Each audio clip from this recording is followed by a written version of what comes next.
আসসালামু আলাইকুম। পড়ালেখা রিলেটেড আরও একটি নতুন ভিডিওতে আপনাদের সবাইকে আমি স্বাগত জানাচ্ছি। আজকে আপনাদের এইচএসসি পরীক্ষা শেষ হয়ে গিয়েছে।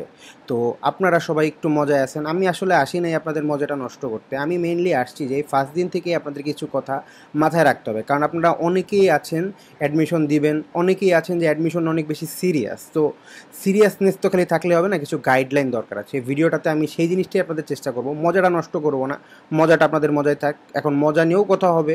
তো ভিডিওতে মেইনলি যাওয়ার আগে আমি আমার নিজের পরিচয়টা দিয়ে নিই। আমার নাম হচ্ছে খন্দকার আবু মাহিয়ান। আমি আছি ঢাকা ইউনিভার্সিটি টেকনোলজি ইউনিটে ট্রিপলি ডিপার্টমেন্টে। তো এই ভিডিওটাতে শেষ পর্যন্ত আমি আপনাদের হেল্প করব জানতে যে আপনারা এইচএসসি 25 যারা আছেন তারা কিভাবে করে মজা করবেন বা কতটুকু পর্যন্ত মজা করে দেন পড়ালেখার দিকে ফোকাস দিলে অ্যাডমিশনে আপনাদের জন্য অনেক বড় একটা লাভ হবে। তো ভিডিওটা অবশ্যই শেষ পর্যন্ত দিবেন। আর আমারটা আপনারা শুনবেন কেন, আমি নিজে এইচএসসি 22, 23, 24 গাইডলাইন দিয়ে পাঠ দিছি এবং ওরা যথেষ্ট পরিমাণ হেল্প পাইছে। আপনারা যেহেতু চিনেন না তাই আজকে আপনাদের আমার পরিচয়টা দিয়ে নিলাম। বেশি সময় আর নিব না, চলেন ভিডিওর মূল অংশে যাওয়া যাক। তো এখানে আপনাদের আমাকে একটা কথা মাথায় রাখতে হবে যে লাফায় জাস্ট পড়লেই হবে না। আজকে আপনাদের পরীক্ষাটা শেষ হয়েছে, এখন আমি ভিডিও রেকর্ড করতেছি, বাজে কয়টা, 9:30। সর্বোচ্চ আমি 30-40 মিনিটের মধ্যে ভিডিওটা আপলোড দিয়ে দিব রাত 10টার সময়। আপনারা হয়তো ঘুমায় যাবেন, অনেকে ঘুমাবেন না, অনেকে হয়তো বা রাত জাগবেন। তো আপনাদের জন্য আজকে আমি স্টেপ বাই স্টেপ কয়েকটা জিনিস নিয়ে আসছি। তো প্রথম স্টেপ নিয়ে আপনাদের সাথে আমি আলাপ আলোচনা করব। প্রথম স্টেপে কি, যে আজকে থেকে কয়েকদিন আপনারা কি করবেন। আজকে কী বার, আমরা যদি আজকে আসি, আজকে হচ্ছে আপনাদের সানডে অর্থাৎ রবিবার। রবিবার গেল, সোম, মঙ্গল, বুধ, বৃহস্পতি, শুক্র। আপনাদের কাছে আরও 5 দিন আছে। এই উইক যদি শুক্রবার থেকে শুক্রবার ধরি তাহলে একটা উইক ধরে নিতে পারি। তো আপনাদের কাজ কি, সোম থেকে শুক্র, ঠিক আছে, ঠিক আছে, ফ্রাইডে লেখা দিলাম, বাংলা লিখতে গেলে অবস্থা একটু খারাপ হয়ে যায়, ঠিক আছে। ফ্রাইডে, এই কয়টা দিন আপনারা কি করবেন, জাস্ট রিল্যাক্স, ঠিক আছে, সম্পূর্ণ আপনারা রিল্যাক্স করবেন। আপনাদের অন্য কোনো কাজ নেই।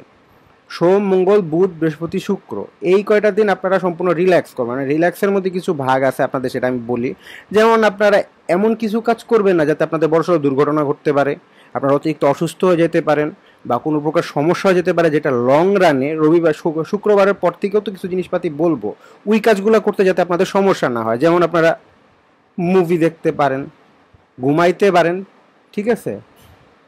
এই ঘুমের ব্যাপারটা যাদের অ্যাডমিশন শেষ এবং যাদের অ্যাডমিশন শুরু হয় নাই, দুইটা পাবলিকের আমি বলি, অ্যাডমিশন শুরুর আগে মন মতো ঘুমাই নেবেন, অ্যাডমিশন শেষের পরে মন মতো ঘুমাই নেবেন। কেন বলি, কারণ হইতেছে ভাই, ভার্সিটি লাইফে কিন্তু শান্তি নাই, ভার্সিটি লাইফে চিল নাই। আমি আপনাদের শুরুতেই আপনাদের ওই জিনিসটা বলে দিচ্ছি। আপনারা যে একটু পরে চেজে নামবেন, 7, 8, 10 দিন পর থেকে আপনাদের যে ক্লাস শুরু হবে, পরীক্ষা শুরু হবে, মাথায় রাখবেন যে ভার্সিটি লাইফ চিল না। ভার্সিটি লাইফও স্কুল কলেজের মতো পড়ালেখারও বেশি পড়ালেখা, ওখানে চিল নাই, বাট লাইফে একটা স্টেবিলিটি আসে, ঠিক আছে। অ্যান্ড স্টেবিলিটিটা সম্পূর্ণ আপনার উপর নির্ভর করে।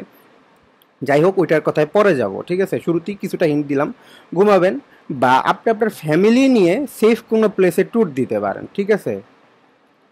বা বই পড়তে পারেন বাসায় বসে বসে, ঠিক আছে, বুকস পড়তে পারেন। এই মানে যতটুকু করলে নিজেকে একটা সময় দেওয়া, একটা রিল্যাক্সেশনের আপনার সুযোগ পাচ্ছেন। কারণ অনেকে হেকটিক গেছে আপনাদের এই দুইটা এক্সাম, লাস্ট এক্সাম যেটা হয়েছে এই আজকের আগে, ওটার মধ্যে অনেক বিশাল একটা গ্যাপ ছিল। আর এক্সামের মধ্যে গ্যাপ থাকলে প্রিপারেশনের ইস্যু থাকে, আপ অ্যান্ড ডাউনের একটা ইস্যু থাকে, যে আপনি প্রিপারেশন নিচ্ছেন নিচ্ছেন হঠাৎ করে গ্যাপ ডাউন হয়ে গেলেন।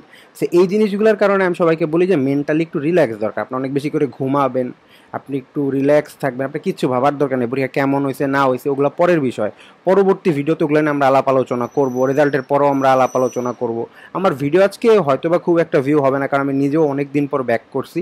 যা হয় 1, 2, 3, 4, 5, 10 ওগুলো কোনো বিষয় না। তো যারা দেখতেছেন তারা মাথায় রাখবেন যে স্টেপ 1 রিল্যাক্স করবেন, ঠিক আছে। জাস্ট রিল্যাক্সটা যেভাবে আপনার হয়, হেকটিক কোনো কাজ করতে যাবে না। বন্ধু বান্ধব নিয়ে বাইক ট্যুরে বের হয়ে গেলেন, সাইকেল ট্যুরে বের হয়ে গেলেন, আপনি জিমে ভর্তি হয়ে গেলেন, এখন মেনটেন করে আপনি যে জিনিস করতে পারবেন ওইটাই করবেন। রিল্যাক্সটা দরকার, স্টেপ 1 গেল, ঠিক আছে। এরপর আসি আমরা স্টেপ 2তে। আপনার তো শুক্রবার পর্যন্ত আপনি বন্ধ কাটাইলেন, শনিবার থেকে ধরলাম আমি আরও 3 দিন আপনি কি করবেন। হয়তো ওই সময় আপনি যে কোচিংয়ে ভর্তি হয়েছেন, এখন তো দেখি কোচিংগুলো আগেই ভর্তি হওয়া লাগে, ঠিক আছে। কোচিংগুলো আপনার আগেই ভর্তি হওয়া লাগে, যে কোনো হয়তো আপনার কোচিংটা শুরু হয়ে গেছে। এখন আপনার যে জিনিসটা, আপনি যে কাজটা করবেন, যে আপনি তো ভর্তি হয়েছেন হয় মেডিকেল ইঞ্জিনিয়ারিং ভার্সিটি, ঠিক আছে। এই তিনটার যে কোনো একটাতে আপনি ভর্তি হয়েছেন, হইতে পারে আপনি মিক্সার করছেন যে মেডিকেলের সাথে আপনি ম্যাথটা নিয়ে নিছেন, যে কারণে আপনার ভার্সিটি প্রিপারেশন হয়ে যাচ্ছে।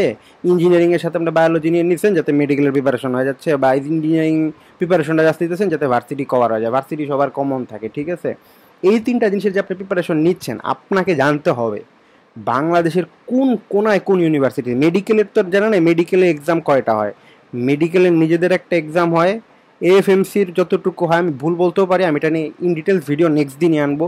এএফএমসি, এএমসি, আর হচ্ছে বিডিএস এক্সাম, বিডিএস দাঁত দাঁত ডেন্টাল, ঠিক আছে, ডেন্টালি বিডিএস লিখে দিলাম। ইঞ্জিনিয়ারিং কোনটা কোনটা হয়, বুয়েট, চুয়েট, কুয়েট, রুয়েট, এমআইএসটি, আর হচ্ছে আইউটি। এর বাইরে নাই, ও আরেকটা আছে, সরি রাগোয়েন না, ঠিক আছে, বুটেক্স। 1 2 3 4 5 6 7। ভার্সিটিতে আসলে ভাই লেখা শুরু করলে আর শেষ হবে না, ঠিক আছে। এখানে অনেক অনেক। প্রথমে আসি আপনার প্রাইমারি ইউনিভার্সিটি ঢাবিয়ানদের জন্য, ডিইউ, জেইউ, আরইউ, সিইউ। এখন তো লেখা শুরু করলে আর শেষ হবে না।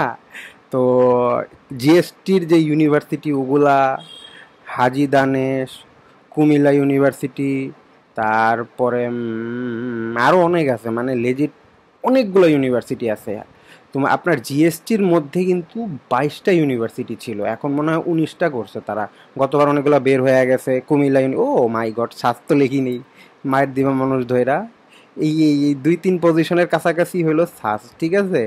শাহজালাল বিজ্ঞান ও প্রযুক্তি অনেক ভালো, কিন্তু ইঞ্জিনিয়ারিং লেভেলে পড়ে, ইঞ্জিনিয়ারিংও এটা রাখা যায়, বাট বিজ্ঞান ও প্রযুক্তি বিশ্ববিদ্যালয় তো এই জন্য বিশ্ববিদ্যালয়ের মধ্যে রাখলাম। আরেকটা সেক্টরে সবাই খুবই পরীক্ষা দেয় এবং তাদের আলাদা হয়, ঠিক আছে, কিন্তু তাদের প্রিপারেশন আলাদা কেউ নেয় না, সেটা হচ্ছে এগ্রি, ঠিক আছে। এগ্রি ক্লাস্টারের 7 থেকে 8টা এক্সাম একসাথে হয়। এই যে 7-8টা ইউনিভার্সিটিতে আপনাদের এক্সামগুলো হয়, এই 7-8টা ইউনিভার্সিটির এক্সামের প্রিপারেশন আপনার হয় ভার্সিটি কিংবা মেডিকেলের প্রিপারেশন নিলেই মোটামুটি হয়ে যাবে। ওই physics, chemistry, math, biology. Wait a minute, আমি কিন্তু মেইনলি সায়েন্স বেসদের নিয়ে বলতেছি, বাট এখানে কিন্তু আপনার মোটামুটি ভার্সিটিগুলোতে কমার্সও কভার হয়ে গেছে। যাদের জানা দরকার তারাও জানা গেছে, কারণ কমার্সেরগুলোতে তো এই ইউনিভার্সিটিগুলোতেই তো আপনার কমার্সের স্টুডেন্টরা এক্সাম দেয়, আর্টসেররা এক্সাম দেয়, ঠিক আছে। তো তারপরেও বইলা নিলাম মোটামুটি যে মেইনলি সায়েন্স বেসড কথাই বলতেছি, যাতে কেউ প্যারাটারা না খান। তো এই ছিল আপনার ভার্সিটি নিয়ে যত ইনফরমেশন, একটা আমি সামারি মেরে দিলাম। আমার মনে হয় যে A to Z যতটুকু জানা উচিত আজকের ভিডিওতে আমি বলে দিতে পারবো। এটা গেল। এখন আসা যায় স্টেপ থ্রিতে আসা যাক। আমি একটা ছোট্ট ভিডিও বানা দিচ্ছি, এরপর আরও ইন ডিটেলসে আমি আনবো আপনাদের জন্য ভিডিও। স্টেপ থ্রিটা কি? স্টেপ থ্রিটা হচ্ছে আপনাকে নিজেকে প্রিপেয়ার্ড করা, উচ্চারণ ভুল করতে পারি, নিজেকে প্রিপেয়ার্ড করা, ঠিক আছে। নিজেকে কেমন প্রিপেয়ার্ড করবেন? ওই যে আপনাকে বুঝতে হবে যে আপনার উইক পয়েন্টটা কোন জায়গায় আছে, আপনাকে বুঝতে হবে যে আপনার ল্যাক কোন জায়গায় আছে, আপনাকে বুঝতে হবে যে আপনার পড়ার প্যাটার্ন কেমন হইলে, ERN হাতে লেখা কনসিডার করেন, প্যাটার্ন কীরকম হইলে আপনি নিজেকে তৈরি করতে পারবেন। অ্যান্ড আরেকটা জিনিস, এটা নিয়ে আমি ভিডিও আনবো, ঠিক আছে, যে প্রপার একটা রুটিন মেনটেন করা প্লাস এক্সাম দেওয়া, রুটিন প্লাস এক্সাম, ঠিক আছে। এই কয়েকটা জিনিস আপনাকে বুঝতে হবে। উইক পয়েন্ট বের করতে হবে, আপনার ল্যাকিংসটা দূর করতে হবে, প্যাটার্ন মেনটেন করতে হবে, একটা রুটিন মেনটেন করে পড়তে হবে, এক্সাম দিতে হবে। রুটিন মেনটেন বলতে যে সকালে 1 ঘন্টা এটা, দুপুরে 1 ঘন্টা, নট দ্যাট। আপনি একটা সার্টেন পোর্শন অফ টাইম ধরে নেবেন যে এই টাইমে আপনি এটা পড়তেছেন, তারপরে পোর্শনে আপনি একটু ব্রেক নিচ্ছেন, তারপরে পোর্শনে আপনি একটু পড়ালেখা করতেছেন, তারপরে এক্সাম দিচ্ছেন। এই প্যাটার্ন মেনটেন করা, ঠিক আছে। মানে এই প্যাটার্ন না, কিন্তু এটা আবার অন্য দিন, এটা হলো পড়ালেখার একটা নিয়মের মধ্যে, ওইটা নিয়েও ভিডিওগুলো আসবে। তো এর বেশি আজকে আর কিছু বলবো না। এখন অনেক গার্ডিয়ান আছে আমার ভিডিও দেখেন, যদি আজকে কেউ যদি এই ভিডিওটা এখন না হোক, আজকে 1-2 সপ্তাহ পর এখন কমেন্ট হচ্ছে 9 মিনিটের মতো অলমোস্ট হয়ে গেছে, কেউ যদি দেখে থাকেন ধন্যবাদ। কোনো গার্ডিয়ান যদি দেখে থাকেন, এতটুকু বলবো যে অ্যাডমিশন আহামরি কিছু না, এত প্রেশার দিয়েন না। প্রেশার দিলে লাভের বদলে লস বেশি হবে, ঠিক আছে। আপনারা প্রেশার দিবেন না, বুঝাবেন, কারণ পোলা মানুষ, মেয়ে মানুষ, ছোটো মানুষ, ওরা বুঝানো is better then giving them pressure. ঠিক আছে, বুঝাইলে পোলাবান বুঝে পরীক্ষা দিয়ে চান্স পাবে। প্রথম এক দুইটা না পাইলে কোনো সমস্যা নেই, ওয়েট একটা লিখতে ভুলে গেছি, আয় হায় এখানে লেখি নাই। এই শুরুতেই যেই ভার্সিটিটা এক্সাম হয় বিউপি, ঠিক আছে, এটা মাথায় রাখেন, লিখতে ভুলে গেছিলাম। ওটা না ভিডিও আমার আসবে। তো গার্ডিয়ানদের প্রতি আমার অনুরোধ এটাই থাকবে যে আপনারা বুঝাবেন, সাপোর্ট দিবেন। সাপোর্ট দিতে থাকলে আমার মনে হয় যে হয়ে যাবে। আর অ্যাডমিশন পাবলিক প্রাইভেট অত বেশি আহামরি কিছু না, না হইলেও অনেক অপশন আছে, না হইলেও পড়ালেখা করবে, লাইফ তার থেমে থাকবে না। তো এই পর্যন্তই ছিল আজকের ভিডিও। আমার এখন থেকে রেগুলার ভিডিও আসবে, যদি কেউ আমার ভিডিওটা দেখে ভালো লাগা থাকে চ্যানেলটা লাইক আর সাবস্ক্রাইব করে দিন। আজকে আমি ফার্স্ট টাইম যেহেতু আমাদের সাথে চাইছি, শুরুতে এরকমভাবে বলি নাই, মেন টপিকে চলে গেছি। তো ভালো থাকবেন, সুস্থ থাকবেন, আসসালামু আলাইকুম।